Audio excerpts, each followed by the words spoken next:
Hi, everyone. I think everything Boniface has said is what I went through.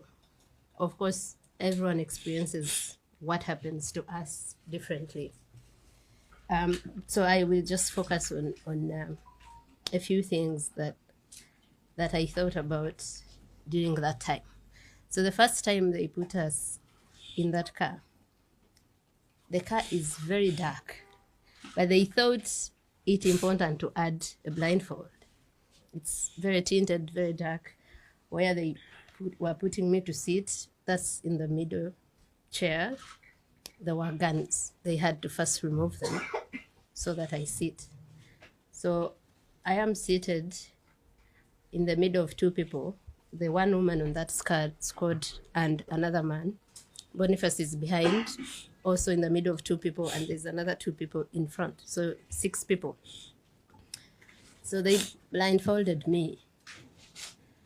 And I felt like I was suffocating. It was as if they have covered my nose, my mouth, and I couldn't breathe. I'd never been blindfolded my whole life. What's funny is that I thought that they would come. I knew that they would come. I just didn't know it would come in Tanzania.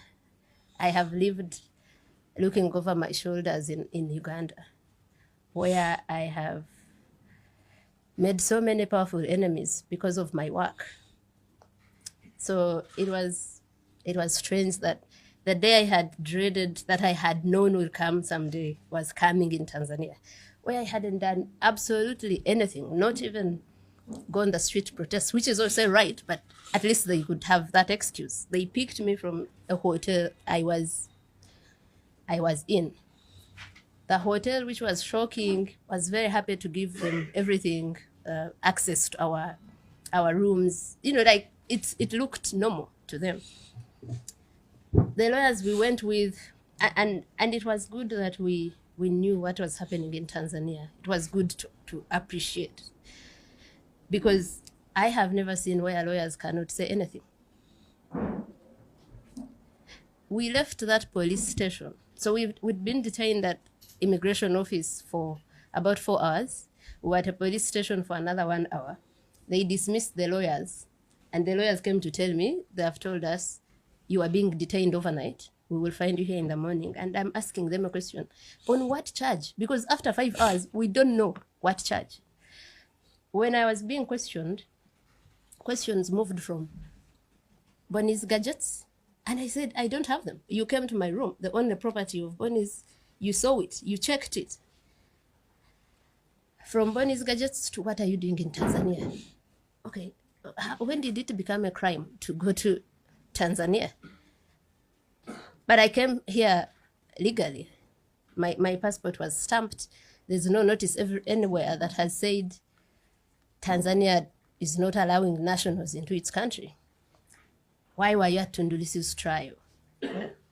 1, I know Tundu Lissu. 2, I am a journalist. Part of your job is to be at a trial. 3, it was a public trial. I wasn't the only one there. It was a full court. How is it possible that I'm the only one here being questioned about that? Why didn't you bring everyone who was there? And many were evidently not Tanzanians. They were whites. Tundu Lissu's legal team introduced diplomats that were there and us that had come from East Africa to observe the trial. Then it became, so they're going through my passport. They had taken it from me, and they're being angered by my passport having so many visas. So that's where this whole narrative of whites have sent you to disorganize us came from. Why do you have so many visas?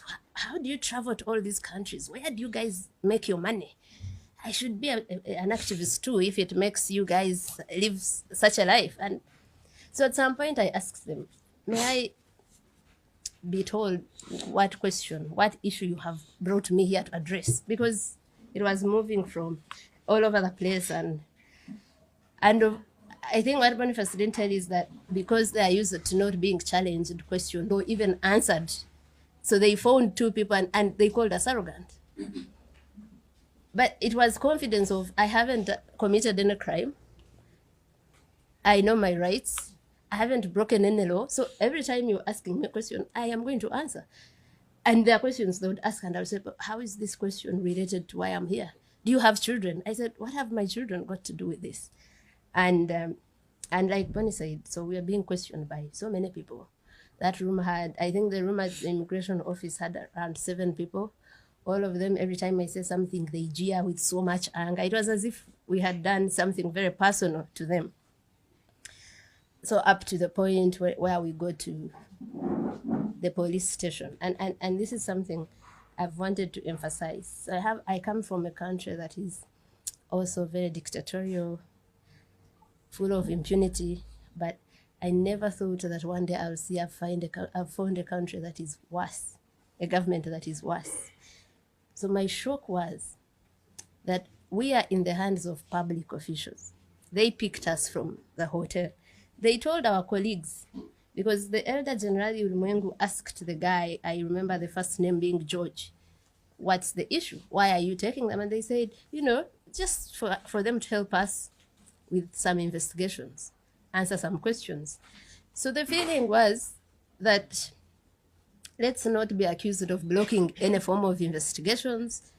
We have gone to answer the questions they have, however ridiculous, however disagreeable they are. But so these people know that the world, many people already know we are in their hands. We are taken to a police station. We're in the hands of a police officer. I am sure, like in any other East African country, even in Tanzania, the mandate of police officers, the core one is to protect citizens and their property. So we are in the hands of people that are supposed to protect citizens.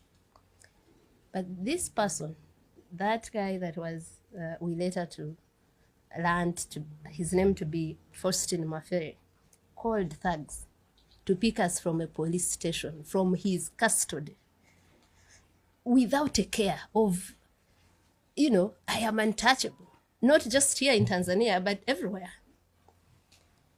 So in Uganda, they kidnap people. They torture people also. It's not a secret. But at least they kidnap you from a street so that no one knows who exactly is responsible for this. And many times they would deny, no, we don't know where he is or where she is. Here, the public officials were not afraid at all of being the ones to call thugs, to send us to thugs to do what they did to us. And for me, that's a level of impunity that I cannot fathom, that we are at that stage where people, of course, when I was still shocked, I saw members of parliament also saying Martha Karua should have been raped or sent back home on oxygen, and they were openly in parliament. If that doesn't scare East Africans, that we are at that barbaric level, and for them, sexual violence is a go-to thing, like it's the first thing they think of. So anyway, so when we're checking what they did to Boniface is exactly what they did to me. They get me out of the car. After they took Boniface, they had increased the volume of the gospel music they were playing. At first, I didn't know why, but I had Boniface screaming, and I knew they were trying to block that, me from hearing that. So they violently pick me out of that vehicle, and they also order me to strip naked. Now, I was afraid. Many people think I don't get afraid. I mean, I know people who say it seems fear is not in Agatha's DNA, but I was afraid. I first got afraid when they blindfolded us. I think I had a moment of like almost a panic attack, because always my fear was being tortured. I always thought, I wish the day they get me, I have like poison and I swallow it so that I don't go through so much pain, so much humiliation. So I was afraid when they picked us up, and then I told myself, there's nothing you can do. There's no way out. There's no one saving you. You are blindfolded. You are like that sort of suffocation where there's no way out. So I found myself having this calm of accepting, whatever happens will happen. You have to prepare yourself for it. Now, when they say take off your clothes, I realized that I hadn't prepared myself for that. So, of course, I hesitated. I'm so afraid. It had already been clear these are not people who have come to talk to you for a conversation where you can even beg or whatever. No, they had come with one instruction: inflict as much pain as you can. So before I say anything, there's one. I remember the first blow was on my back because I didn't undress immediately. And after that blow, they started taking off the clothes themselves, as forcefully, as violently as you imagine, because they're taking off and you even about to fall down, because I had a jumper that is very tight in the neck. So by the time they get it out and everything, they take everything off. So there are layers of vulnerability. That is like the topmost. You're already in the hands of criminals, clearly. You're already blindfolded. Now you've been stripped naked.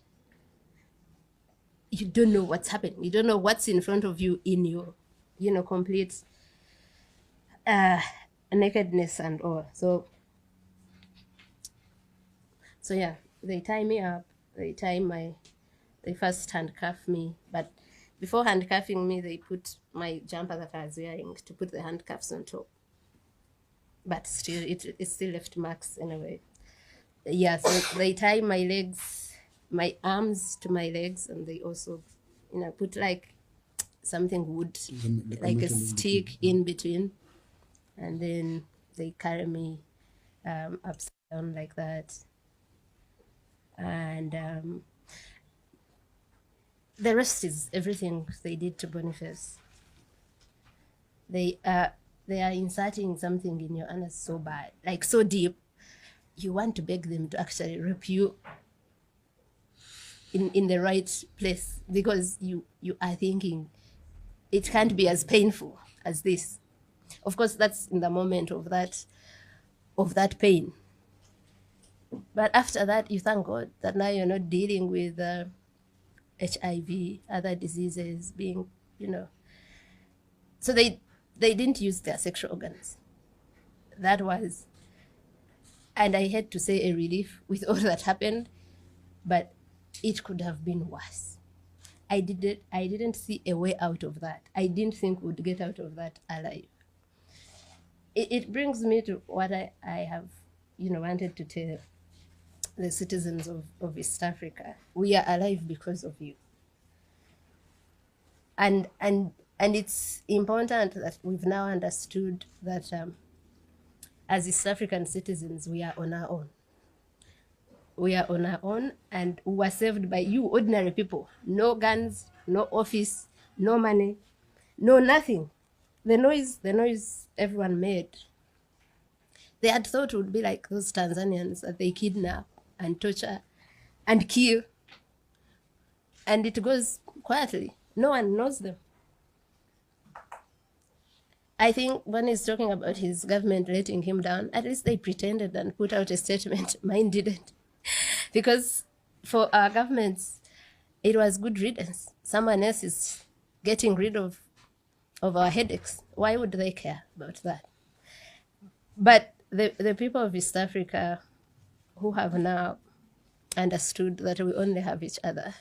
We have no government. We have no police that, as constitutionally mandated, that protects their citizens. And you guys showed up so big that our tormentors, when they took me from Dar to another place, if you check the distance from Dar to Mutukula, the border with Uganda, is about 1,480 kilometers. So I was driven that distance. This is someone who had flown into Dar with my own ticket. I had a return ticket. I showed it to them. So I think the distance being long and whatever, is one of the tormentors who became friendly. And the day, I think this was Wednesday morning, after I'd spent half the night in a different detention center, which looked exactly like where they tortured us from. When you saw the facilities, like the toilet where they would then take off the blindfold, the toilet was the same, the bucket that is in there. So it was also another government detention center. And I started refusing to eat. By this time, they were giving us painkillers to heal our injuries. Like when I said we couldn't walk for 3 days, I couldn't step down. The feet were so swollen. Has your skin ever become so tight that you think if you stepped on something, it would prick it or it would burst? That's how under my feet were, and we couldn't walk. So they kept giving me painkillers. They almost overdosed me on them, because I later saw the paper that had the painkillers. It was saying 1 times 2, but I think they gave it to me. There's a time they gave it to me 4 times a day. So now I realize they are interested in us going out in a better shape. So I refuse to eat, so that now it's urgent for them to let me go. So this guy comes to plead with me to eat and says, these people didn't know they had arrested you're very popular. Everyone is looking for you, and shows me some of the protests that were happening. I think he opened either Facebook and I saw Hussein and Hanifa at the Tanzanian embassy with our photos and placards. And that's what overwhelmed them. I think, because when we're going through, and the things are so many to tell you, there's just no time. So when we are being driven from that detention center in Dar, so at first I think they're taking us back to the police station, because that's what they had told our lawyers. Then the drive becomes so long. Then I think maybe they're taking us to the airport. Then it still becomes so long. People who were picked at around 9 a.m., nightfall came and were still driving. And the car is being driven so fast. I cannot describe to you the psychological torture. You're blindfolded. You're still with these killers. So I think the psychological torture of those days of driving for me was worse than the physical torture I endured earlier. Because I kept thinking they are going to throw us in the park to be eaten by animals. Or sometimes I would hear as if the ocean is roaring near us, and I would think they would throw me in the ocean. And you are thinking that, you would be one of those people whose families never know whether you are dead or alive, whether you would return or not. And I went through that for the whole day and night. So we're saved by ordinary people. And it's from ordinary us East Africans that justice will come. I think when everyone would ask, can we help you with something? Do you need something? Especially those that are powerful, the diplomatic community. I found so many messages on my phone from some of them in Uganda, and I would say, the only thing I want is justice. It's what kept me going in that situation. I was feeling so much pain, and that whole night I asked, but what did we do to deserve this? What's the point to this pain? And I came to a consolation that maybe the point to this pain is that other Tanzanians, the Tanzanians have told you that are picked up and tortured and killed and no one knows them. It's that they get justice. It's that no one else, not a Tanzanian, not an East African, has to go through that. Is that impunity is somehow checked, somehow. And I thought, Boniface and I both have a name and a profile and platforms that, how many people can call journalists and you fill up a room like this? How many ordinary Tanzanians can do that? So in that moment, I thought that maybe it had to take our pain for the world to know what an ordinary Tanzanian is going through. And for me, that gave me some hope in that moment. That even if I died, it would probably not be in vain, because the facade of Tanzania is peaceful. Of it has a female president who is phenomenal. finally goes off. And so if it goes off, but people that have the power to hold these accountable do not, like we know they won't, because for our governments, it is a collaboration in that dictatorship, in that tyranny. It has been for a while. It has been. We have known that for a while. When Ugandans are kidnapped from Kenya, when a Tanzanian is almost kidnapped from Kenya. So it becomes that we are the ones that will do that. And of course, Kenyans were already doing a good job by publishing all those people's names, phones, pictures. So we have to use the little power we have to make sure that guy Mafere, who thought he does not only own Tanzania, but the whole world, because I am later told of how the Tanganyika Law Society president calls him asking about us, and he says, we will do whatever we want with them, and there's nothing you or anyone else can do. He told that to the Tanganyika Law Society president. So we need to find a way of getting justice in one way or the other. That for me, I am grateful. I look at the silver lining in every dark place, and there was that. There was that we are all now tormenting them. When I became a journalist, my first editor told me that the role of a journalist is to afflict the comfortable. So they've been comfortable in their impunity, and we'll have to find ways of afflicting them. We won't find justice in Tanzania because this was a state doing that. And it's the state that is supposed to get us that justice. But we'll have to find justice somehow. I will end by saying that I don't even care about the people that inflicted pain on us. I'm not angry with them. I am so angry with the people that made that order. Even if we never identify those that actually inflicted pain, but we get the ones that had the responsibility. If I have committed a crime, charge me for it. In that moment, I thought we were dealing with probably overzealous officers, and the president didn't know what had happened. But I come out and I'm told about a statement she gave. So you are condoning torture. You are a president. So you're sort of saying, oh, they came to destabilize us. They came to cause chaos. So, okay, if you think that's a crime, take me to court, let me be charged, let me be in prison. But you can't be a whole head of state, a whole president, and you're going to very shamelessly, publicly condone torture, sexual violence. I'm going to stop there. And I thank you very much again. I hope all the citizens from Kenya are watching, or the citizens from Uganda and Tanzania. Tanzania also, a few people beat the fear and spoke about our disappearance and our ordeal. So I thank you all.